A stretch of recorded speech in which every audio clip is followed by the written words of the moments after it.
নমস্কাৰ। আজি মই ক'বলৈ ওলোৱা সাধুকথাটো লক্ষ্মীনাথ বেজবৰুৱাদেৱৰ দ্বাৰা ৰচিত বুঢ়ী আইৰ সাধু নামৰ সাধুকথাৰ পুথিখনৰ পৰা সংগ্ৰহ কৰা হৈছে। আৰু আজিৰ সাধুকথাটো হৈছে কুকুৰীকণা। এখন গাঁৱত এজন মানুহৰ দুজনী ৰূপসী জীয়েক আছিল। ডাঙৰজনীৰ নাম ৰূপেশ্বৰী, সৰুজনীৰ নাম গুণেশ্বৰী। ৰূপেশ্বৰীক বিয়া দিবৰ হলত বাপেকে তাৰ গাঁৱত অনেক প্ৰবন্ধ কৰি দৰা বিচাৰিবলৈ ধৰিলে, কিন্তু ছোৱালীৰ জোৰৰ দৰা বিচাৰি নাপালে। সেই দেখি দূৰৰ গাঁৱত দৰা বিচাৰিবলৈ বুলি বাপেক ওলাল। এনেতে ৰূপেশ্বৰী মাকে গিৰিয়েকক ক'লে, আপুনি দূৰলৈ দৰা বিচাৰি নাযাব। দূৰত মই ছোৱালী বিয়া নিদিওঁ। ওচৰতে বিয়া দিলে মই সততে ছোৱালীজনী দেখি থাকিবলৈ পাম। দূৰৈত দিলে সেইটো কেনেকৈ হ'ব? গিৰিয়েকে ঘৈণীয়েকৰ কথা শুনি এৰাব নোৱাৰি অগত্যা ওচৰৰে ডেকা ল'ৰা এটালৈ ৰূপেশ্বৰী বিয়া দিলে। ৰূপেশ্বৰীৰ গিৰিয়েক কুকুৰীকণা আছিল, কিন্তু সেই কথা সি লুকাই ৰাখিছিল। সেই দেখি গাঁৱৰ আন মানুহে আৰু তাৰ শাহুৱেক শহুৰেকে সেইটো নাজানিছিল। জোৱাইকে শহুৰেকৰ গৰু এটা খুজি আনি দিনচেৰেক হাল বাইছিল। এদিন শহুৰেকে জোৱাইকক গৰুটো উভতাই খুজি পঠিয়ালে। সেইদিনা দৈবাত গৰুটো আহোঁতে সন্ধ্যা হ'ল। কুকুৰীকণা জোৱাইক মস্কিলত পৰিল। কেনেকৈ সি গৰুটো শহুৰেকৰ ঘৰত দিয়েগৈ?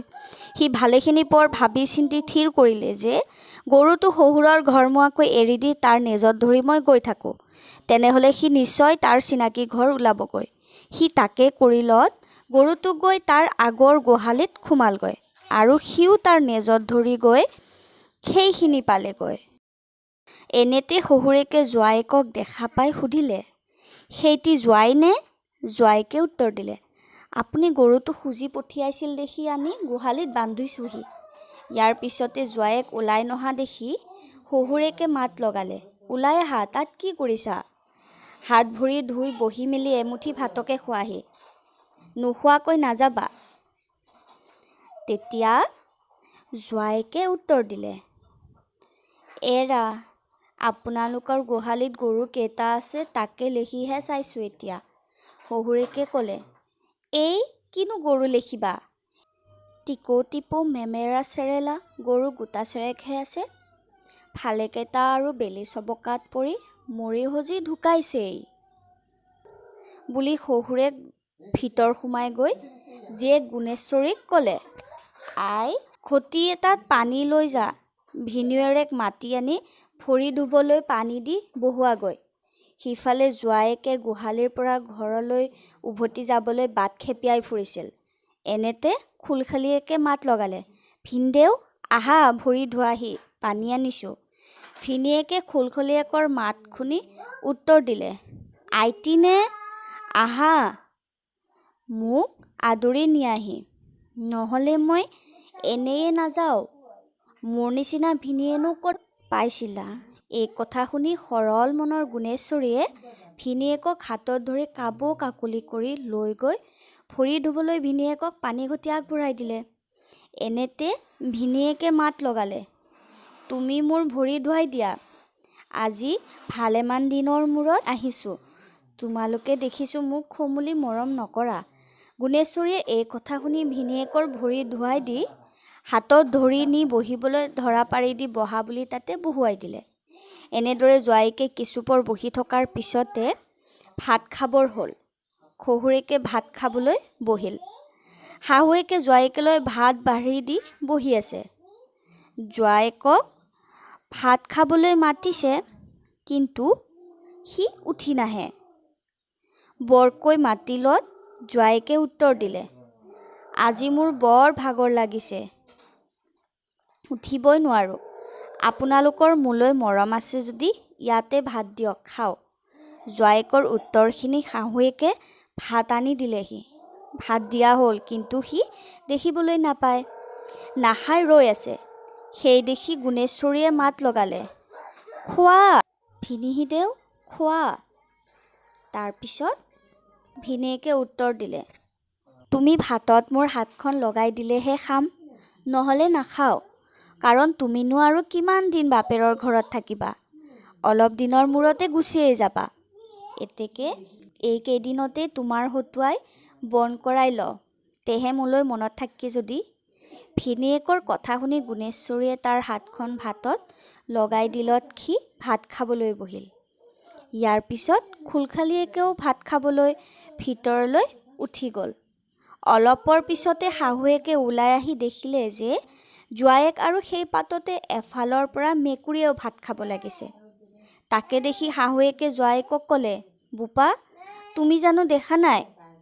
তোমাৰ পাততে এফালে মেকুৰীজনীয়ে ভাত খাব লাগিছে। খেদি নিদিয়াকে লয়। জোৱায়েকে উত্তৰ দিলে, আই, খাওক দিয়ক। অকল মানুহে খালেই হয়নে? আন জীৱ জন্তুৱেও খাব লাগে। মেকুৰীয়েও খাওক, ময়ো খাওঁ। সকলোৱে লাগি ভাগি খাই শেষ কৰোঁ হওক। শাহুৱেকে ক'লে, নহয় নহয়, মেকুৰীজনী খেদাই দিয়া। তোমাৰ অকণো ঘিণ নালাগেনে? এই বুলি শাহুৱেকে চুহ চুহ কৰি মেকুৰীজনী খেদাই দি মেকুৰীজনী আকৌ আহিলে খেদাই দিবলৈ বুলি জোৱায়েকৰ হাতত দখৰা খৰি এডাল দি ভিতৰলৈ সোমাই গ'ল। ভিতৰৰ পৰা আকৌ শাহুৱেকে ভজা মাছ আৰু চৰচৰীয়া আনি জোৱায়েকৰ পাতত দিওঁতে জোৱায়েকে ভাবিলে যে আকৌ মেকুৰীজনীয়েহে ভাত খাইছেহি। ইয়াকে ভাবি সি কাঠখৰিডালেৰে শাহুৱেকৰ হাতত মাৰ মাৰি দিলে। মাৰ খাই শাহুৱেক বহি পৰিল। উহ উহ কৈ শাহুৱেকে মাত লগালে, ভাল কৰিলা বোপাই, তুমি মোৰ হাততে মাৰ মাৰি দিলা। তেতিয়া জোৱায়েকে কি সৰ্বনশীয়া কাম কৰিলোঁ বুলি জানি শাহুৱেকৰ ভৰিত ধৰি ক'লে, আই, ভাত খাওঁতে খাওঁতে মোৰ টোপনি আহিছিল। মই সপোনত দেখিছিলোঁ সেই মেকুৰীজনীয়ে আকৌ মোৰ পাতত ভাত খাইছিল বুলি। সেই দেখি মেকুৰী বুলিহে মই মাৰ মাৰি দিলোঁ। আই, মই আপোনাৰ দুটি ভৰিত ধৰি কাবৌকে কৰিছোঁ। মোক ক্ষমা কৰক আৰু এই কথা কাকো নক'ব। শাহুৱেকে এই কথা শুনি জোৱায়েকক ক্ষমা কৰি বেজাৰ নকৰিবলৈ কৈ ভিতৰলৈ গ'লতে জোৱায়েকে ভাতৰ পাতৰ পৰা উঠি খেপিয়াই খেপিয়াই বাহিৰলৈ আহি হাত মুখ ধুলে। এই ঘটনাৰ পিছত সি আৰু লাজত ভিতৰলৈ যাবলৈ মন নকৰি কাকো মাত নলগোৱাকৈ ঘৰলৈ যাবলৈ ধৰিলে। দুখোজমান গৈয়েই সি বাট বিচাৰি নাপাই চোতালৰ আগত থকা কচুৱনিত সোমালগৈ। কচুৱনিত সোমাই সি ভাবিলে, এইখন ডাঙৰ হাবি। ৰাতি ইয়াৰ পৰা ওলাই বাট বিচাৰি গৈ ঘৰ পোৱাটো মোৰ পক্ষে অসাধ্য। এতেকে আজি ৰাতিটোলৈ ইয়াতেই মনে মনে সোমাই থাকি ৰাতি পুৱালেই কোনেও নেদেখাকৈ ঘৰলৈ যামগৈ। ইয়াকে ভাবি সি নিশ্চিন্ত মনে তাতে বহি থাকিল। তাৰ পিছত ইফালে শাহুৱে শহুৰেকে জোৱায়েকক নেদেখি সি ঘৰলৈ গুচি গ'ল বুলি ভাবি মনে মনে থাকিল। ইয়াৰ অলপ পিছতে শাহুৱেকে জোৱায়েকৰ চোৱা ধুই চৰিয়াৰ চোৱা পানীবোৰ বাহিৰলৈ ওলাই আহি কচুৱনিৰ মাজলৈ মাৰি পঠিয়ালে। চৰিয়াৰ পানীবোৰ দীঘল দীঘল কচুৰ পাতত পৰি তাৰ পৰা ছিটিকি গৈ জোৱায়েকৰ গা মূৰ তিয়াই পেলালে।